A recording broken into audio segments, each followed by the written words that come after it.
아멘. 다시 한번 할렐루야. 아멘. 새해입니다. 이는 성도를 온전하게 하여 봉사의 일을 하게 하며 그리스도의 몸을 세우려 하십니다. 아멘. 양육을 통해 성숙한 제자를 세우는 교회. 두 번째 시작. 다음 세대를 준비하고 일으키는 교회. 세 번째 시작. 나눔과 섬김으로 독일의 이웃이 되는 교회.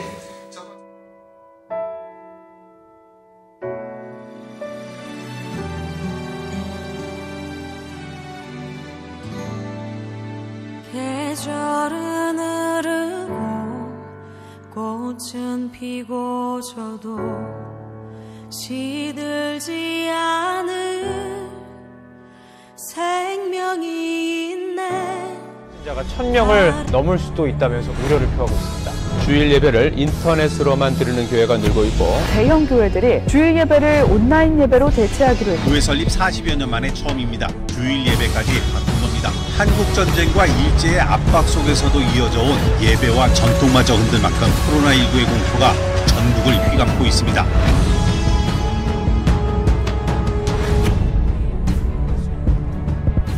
베를린 주천양교회 성도 여러분 안녕하십니까? 주일을 어떻게 보낼까? 또 하나님 앞에서 하루속히 이런 답답하고 이런 시간들이 빨리 지나기를 기도하고 있습니다. 여러분 또 마음껏 예배하고 찬양하고 얼굴을 마주대야 하던 시간들이 그리우시죠? 저도 너무 답답하고 보고 싶습니다. 하루속히 이런 일들이 마치고 또 새로운 날들이 일어날 수 있도록 어디서든지 기도해 주시기를. 예수의 것이니 내 생명 다해 예수로 살리 내 모든 것 내 주 예수의 것이니 내 전부 되신 예수로 살리.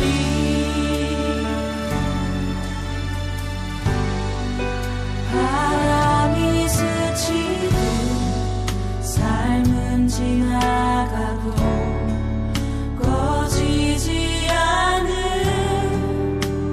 소망이 있네. 그 길을 떠나서 헤매는 자들이 주를 찾도록 나 살길 원하네. 나의 삶은 내 주 예수의 것이니 내 생명 다해 예수로 살리 내 모든 것 내 주 예수의 것이니 내 전부 되신 예수로 살리. 그런즉 이제는 나 산 것 아니요 내 안에 주께서 사시는 것이라. 그런즉 이제는 나 산 것 아니요 내 안에 주께서 사시는 것이라.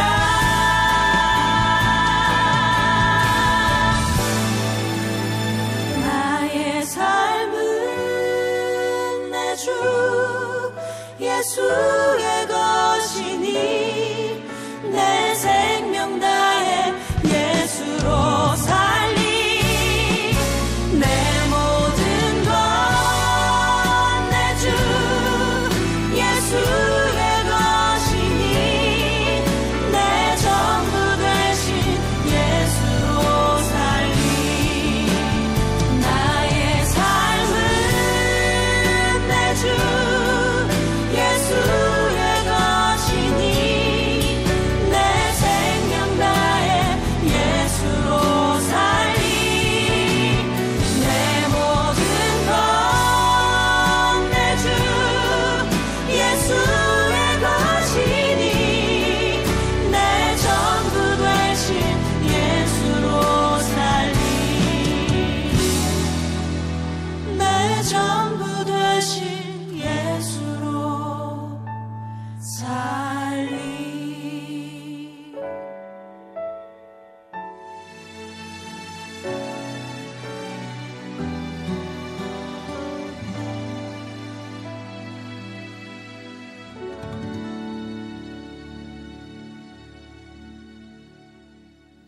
할렐루야, 안녕하십니까. 오늘이 2020년도 마지막 날입니다. 어떻게 보내고 계신지요? 무엇보다 2020년도 마치는 이 시간 가운데 그냥 보통 날과 똑같이 보내시는 것이 아니라 주님 앞에서 2020년도를 결산하고 2021년도를 결단하면서 개인적으로 또한 가정에서 다시 세워지는 또 성령의 충만함의 은혜의 시간이 가득하시기를 축복합니다. 이 시간 비록 예배는 함께 우리가 못 드리지만은 말씀을 나누고자 영상을 보내드립니다. 송구 영신 예배, 송구 영신 예배는 한 해를 예배로 마치고 예배로 시작되는 참 복된 시간이 한국교회의 전통으로 있습니다. 귀한 시간이죠. 독일에서는 저희도 계속해서 드리다가 작년부터 다른 방법을 좀 찾아보자. 왜냐하면 폭죽 때문에 위험해서 이제 하루속히 이런 부분들이 안전하게 지켜질 때에 우리가 다른 방법으로 진행을 하자라고 해서 송년 예배 또 신년 예배를 나눠서 일주일 전체를 송구 영신으로 보내고 있습니다. 올해는 폭죽이 금지됐습니다. 코로나 때문에 금지가 되어 있습니다. 그래서 드릴 수 있겠지만 또 코로나 때문에 또 여러가지 행사들이 취소가 돼야 되는 법이 있어서 함께 하지 못하고 있습니다. 하지만 하루속히 우리가 이런 위험 요소들이 다 없어져서 교회에 비록 늦은 시간이지만 잘 갔다가 함께 교제하고 송구 영신 예배를 드릴 수 있는 날들이 오기를 함께 기도합시다. 오늘 함께 비록 모여서 예배는 못하지만 오늘 잠들기 전에 말씀으로 하루를 마치고 또한 2020년도를 마치고 2021년도를 시작함에 우리가 은혜를 또 나누고자 합니다. 오늘 여러분들의 한 해는 어땠습니까? 정말 이런 난리가 없을 정도로 힘들고 어려운 시간이었죠. 그 안에 작년부터 2019년도죠. 2019년도부터 2020년도 계속해서 진행되는 상황들을 보면서 다른 부분도 많이 사건 사고도 많이 있었지만은 공통적으로 나타나는 부분들을 보았습니다. 바로 분리라는 것입니다. 교회 안에서 연합, 또 가정에서 연합, 모든 곳곳에서 이루어져야 되는 연합 가운데 분리가 이루어지는 것을 보았습니다. 정치적인 문제는 말할 것도 없죠. 촛불 집회라든지 태극기 집회, 정치권 또 다 갈라지고 이렇게까지 보수와 진보가 정치적으로 대립된 적은 없었던 것 같아요. 이로 인해서 정치뿐이겠습니까? 이것이 교회로 들어와서 교회에서도 진영 논리로 서로 얼굴을 붉히는 일들이 지금 한국 교회에서 일어나고 있습니다. 물론 여기 독일의 한인 사회와 한인 교회에서도 동일하게 일어나고 있습니다. 이것이 가정에까지 들어와서 명절에도 서로 대화가 단절되고 대립이 되고 분리가 되는 일들을 많이 청년들을 통해서 듣기도 합니다. 그리고 코로나로 인해서 이제는 마음은 같이 하고 싶으나 강압적으로 얼굴을 못 보도록 하는 분리가 이루어졌습니다. 예배가 얼굴을 못 보고 드리고 마스크를 끼고 얼굴 표정도 볼 수 없고 찬양도 마음껏 할 수가 없는, 교제를 마음껏 할 수 없고 식사를 마음껏 같이 할 수 없는 그런 지경에 이르렀습니다. 가족 간에도 서로 볼 수도 없고 철저히 분리와 거리두기가 이루어지고 있습니다. 손소독과 거리두기로 인해서 좋은 소식이라면 감기 환자가 줄었다고 합니다. 하지만 반대로는 정신과에는 손님이 많아졌다고 합니다. 이유는 바로 혼자가 되기 때문입니다. 고독하고 외로운 시간, 멈춰진 시간, 미래와 장래를 볼 수 없는 시간 때문에 여러가지 정신적인 여러가지 병들이 일어나고 있습니다. 이렇게 되는 심각한 분리의 시작은 바로 창조 때부터 있었습니다.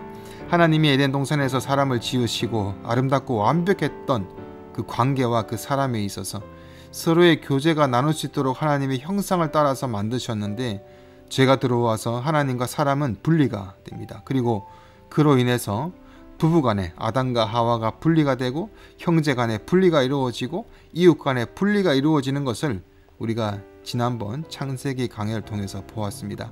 이뿐 아니라 자연과 사람도 분리가 되어서 자연이 사람의 지배를 받는 것이 아니라 이제는 자연히 사람의 목숨을 위협하기까지 하게 됩니다. 이런 일들은 주님이 다시 오실 때까지 계속될 것이고 더 심해질 것이고 또 심각해질 것입니다. 그런 수많은 분리 가운데, 이런 사건과 사고 가운데 성도라면 어떻게 해야 되는가? 세상 사람과는 다르게 해야 되지 않겠습니까? 로마서 12장 오늘 1절과 2절 말씀을 통해서 그 기준을 삼고 이번 주간에 송구영신의 시간을 보내시기를 바랍니다.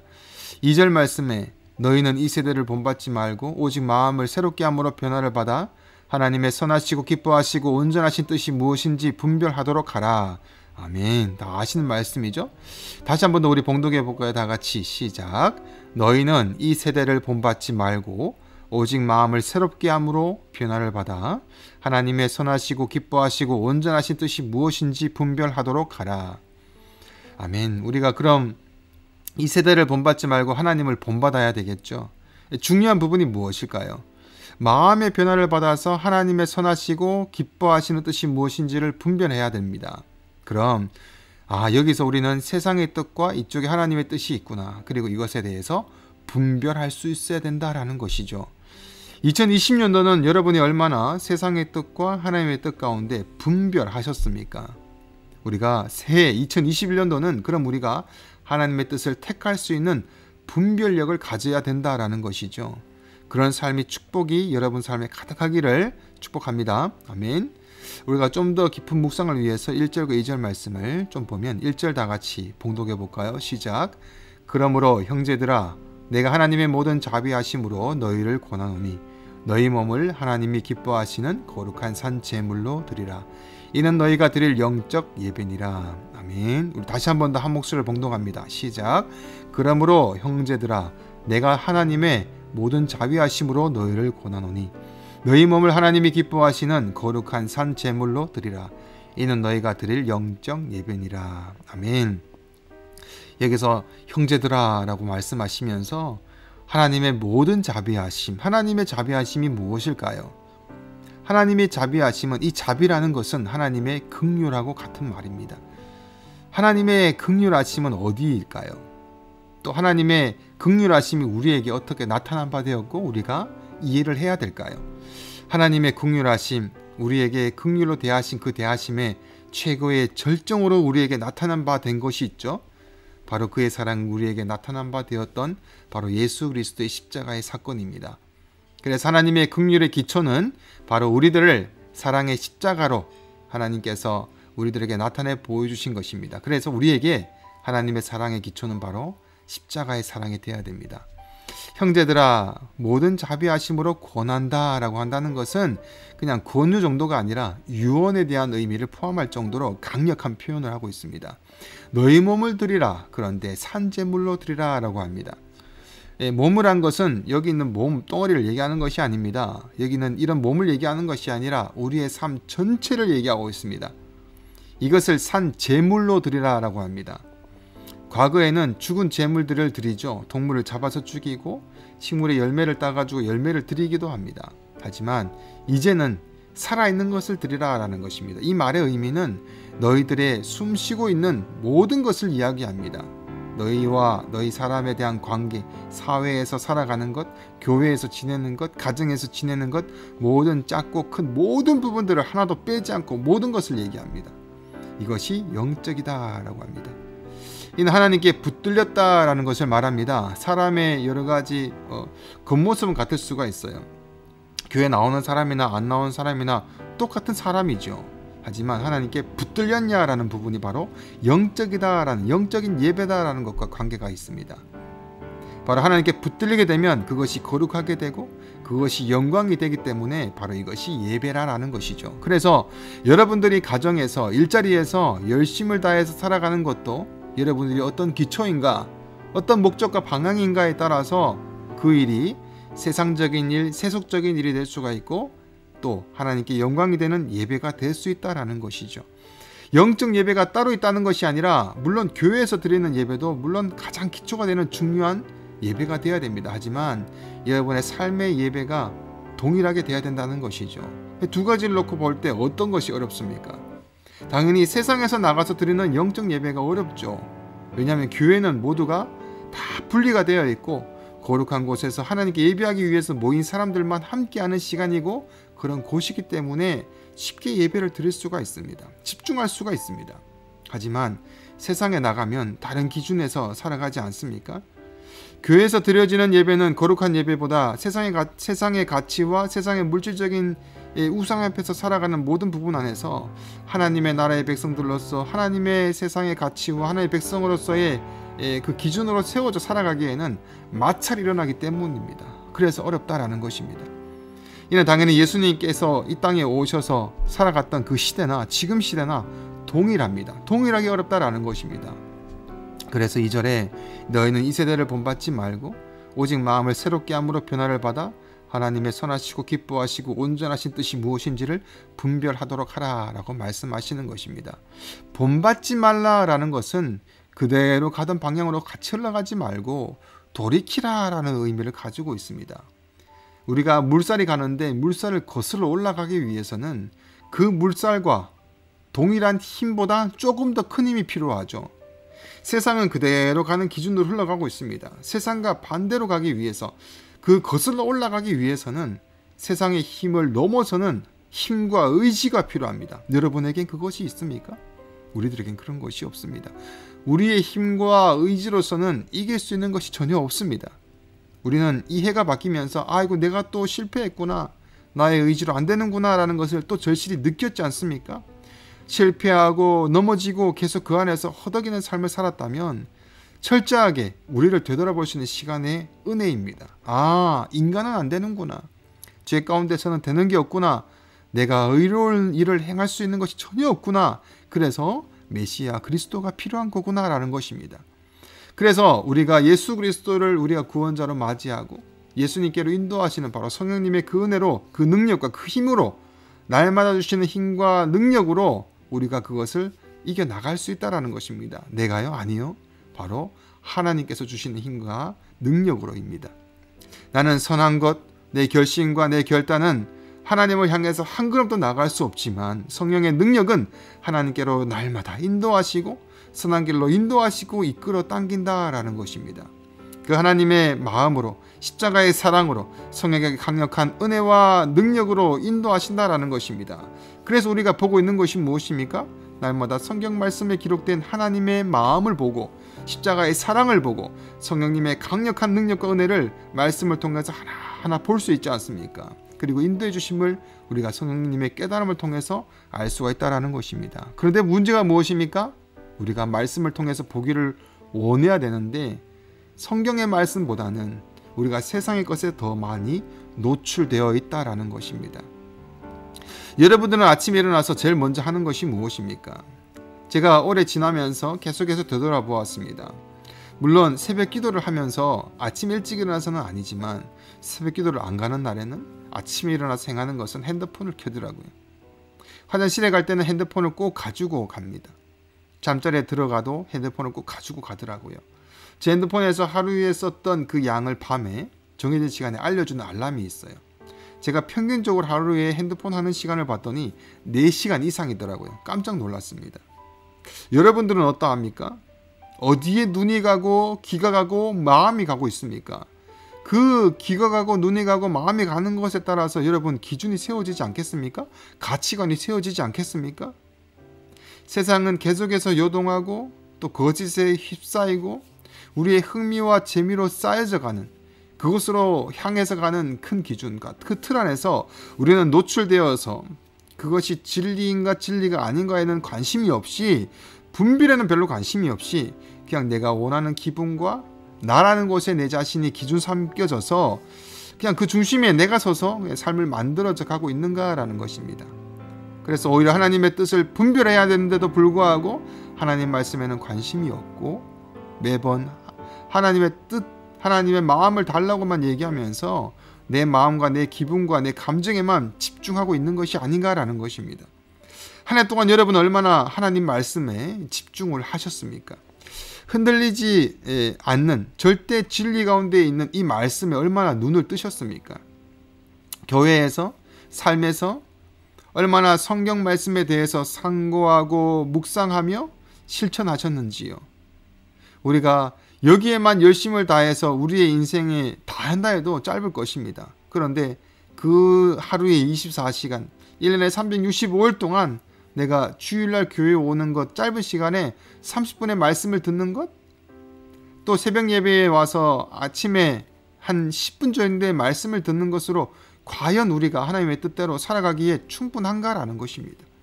우리가 하나님 말씀에 늘 묵상하고 상고하며 그 진리의 말씀에 계속 눈을 대고 있고 귀를 대고 있고 마음을 대는 것이 중요하다라는 것입니다.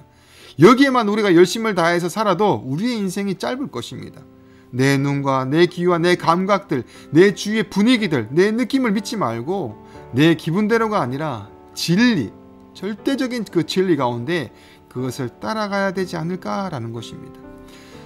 지난주에 이번 주 주일이죠. 나눠드린 결산카드와 또 결단카드 아직 작성하지 않으셨는지요? 나는 어떻게 살았는지 또한 어떻게 살 것인지를 보내드린 자료입니다. 어떻게 보면 좀 너무나 1차적인 차원의 너무 그런 내용일 수도 있겠지만 체크 한번 해보세요. 내가 얼마나 실천하고 있는가, 얼마나 내가 하나님 앞에서 집중하고 있는 기본적인 것도 행하지 않고 있지 않는가라는 것입니다. 우리가 그 안에서 다시 한 번 더 은혜를 바라보고 또 은혜를 맛보는 시간이 되시기를 축복합니다. 너무너무 중요합니다. 여러분들의 능력과 힘 다 내려두고 성령님이 오셔서 나는 할 수 없습니다, 성령님의 은혜로밖에 안 됩니다 라는 마음으로 하나님의 뜻을 바라보고 진리 가운데 늘 서려고 하나님의 은혜를 구할 때 하나님께서 하나님의 선하시고 기뻐하시는 뜻대로 인도하시지 않겠냐라는 것입니다. 그 인도하심을 우리가 보고 느끼고 또 함께 하신다는 그 은혜 가운데 날마다 승리가 되지 않겠냐라는 것입니다. 그래서 모든 인간의 관계, 하나님의 관계 모두 성령의 하나 되신 것으로 다시 묶어주시기를 기도하시기를 바랍니다. 그래서 그것을 의지하시는 시간 되시기를 축복합니다. 다시 하나님 앞에서 기준이 되어야 되는 이 기준을 지금 오늘 이 시점 가운데 2020년도과 2021년도에 지나는 이 시점 가운데 다시 세워주시는 축복이 여러분들의 개인적인 삶과 가정 가운데 가득하시기를 축복합니다. 아멘. 기도합니다. 주님, 주의 은혜 가운데 2020년도를 살아왔습니다. 주의 말씀 가운데 살아온다는 그 삶 가운데 얼마나 주의 말씀 가운데 집중했는지요. 하나님의 진리의 말씀을 상고하고 묵상하는 데에는 게으르고 관심이 없이 오히려 세상 가운데 살아가면서 그 기준과 그 뜻대로 살아가면서도 하나님의 뜻을 물으면서도 말씀은 보지 않고 내 뜻과 내 감정을 기다리고 있진 않았습니까? 하나님, 다시 한 번 더 2020년도에 내가 할 수 있는 것은 내가 능력과 내가 힘이 감당치 않아서 할 수 없다라는 것을 다시 한 번 더 묵상하며 2021년도를 시작하는 이 시점 가운데 성령님의 온전히 인도하심을 구합니다. 충만하심을 구합니다. 인도하여 주시고 함께 해주셔서 우리의 시선이, 우리의 귀와 우리의 마음이 주의 말씀의 진리 가운데 있게 하셔서 진리를 날마다 열심을 다해서 묵상하며 상고하며 하나님의 뜻을 바라보면서 하나님의 뜻을 마음속에 흔들리지 않는 진리의 말씀 묵상했을 때에 세상의 어떤 일들 앞에서 요동하지 않고 흔들리지 않고 잘 분별할 수 있는 주의 놀라우신 은혜가 가득하게 해주시옵소서. 주여, 오늘 그것에 있어서 돌이키는 시간 되게 하시고 지난 일들 주 앞에 잘 보내게 하시고 다시 한 번 더 2021년도를 올바르게 말씀 가운데 세워질 수 있는, 결단할 수 있는 시간 되게 하여 주시옵소서. 감사드리며 예수님 이름으로 기도드립니다. 아멘. 아멘. 오늘 말씀 마치시고 결단카드 꼭 집에 가지고 안 가신 분들도 통해서 자료를 올려드리겠습니다. 꼭 받으셔서 하나하나 적어보시면서 체크하시고 그렇게 오늘 보내셔야 됩니다. 아직 늦지 않았습니다. 회개하실 거 돌이키실 거 돌이키시고 다시 한 번 더 성령님의 강력한 은혜를 구하셔서 은혜 가운데 2021년도가 시작되는 축복이 가득하시기를 바랍니다. 아멘. 그러면 우리 다시 한 번 더 이제 2021년도 1월 5일날 교회에서 신년 감사 예배로 다시 한 번 더 만나 뵙겠습니다. 감사합니다. 이르지만 빠르지만 코멘치 굿 인스노예야. 새해 복 많이 받으십시오.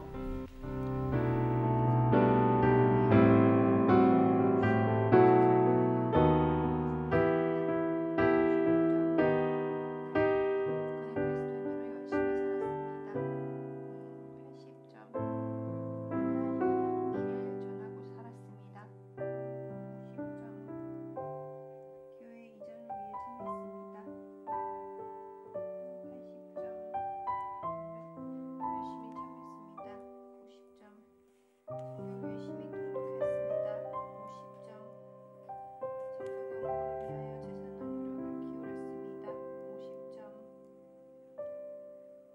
때는 가족과 함께 기도 생활을 매일 드렸습니다. 50점.